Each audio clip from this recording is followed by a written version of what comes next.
Arm movement. In the freestyle stroke, the arm execute alternating movements, while one arm moves and pull under the water from an extended forward position to the hip. The other arm recovers above water from the hip to the extended forward position. Palm should face at the bottom of the pool with your wrist slightly higher than your fingertips and your elbow higher than your wrist. Continue your elbow high as your arms enter the water and you start to pull down. Breathe after every third stroke. So after third stroke, left, right, left, you are going to rotate your body to the side with your leading arm still extended forward.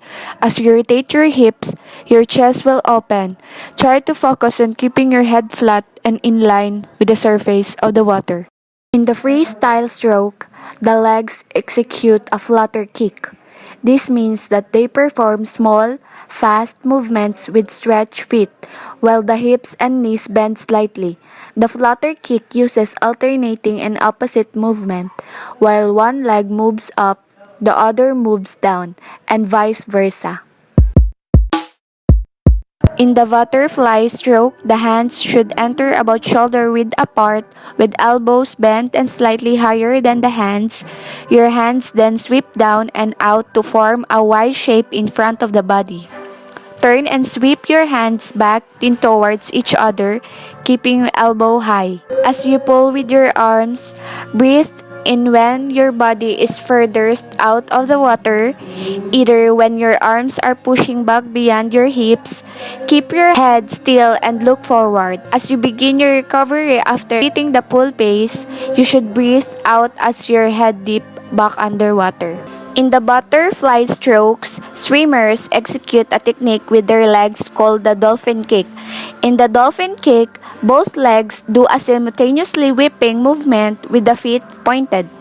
This looks a bit like the up and down movement of a dolphin's tail, which means the name of this swimming technique. In the breaststroke, the arm movements start with the outsweep. From the streamline position, the palms turn out and the hands separate to slightly past shoulder width. The outsweep is followed by the insweep, where the hands point down and push the water backward. The elbows stay in the horizontal plane through the shoulders. Inhaling occurs during the insweep of the arms when your head and shoulders rise above the water. Exhaling starts when your arms recover forward and your head and shoulders drop back into the water. Exhaling then continues during the outsweep of the arms and up to the point where the arms sweep in again.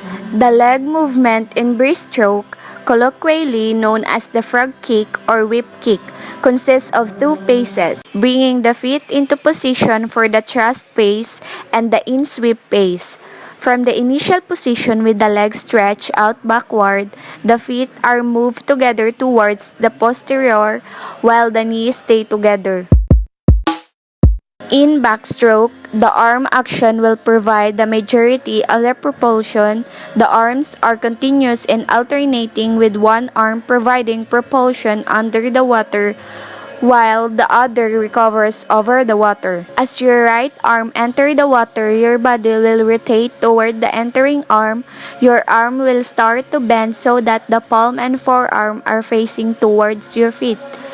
When the elbow gets to a 90-degree bend, push the water towards your hip. While swimming backstroke, a breathing pattern you can use is to inhale during the recovery of one arm, then to exhale during the recovery of the other arm.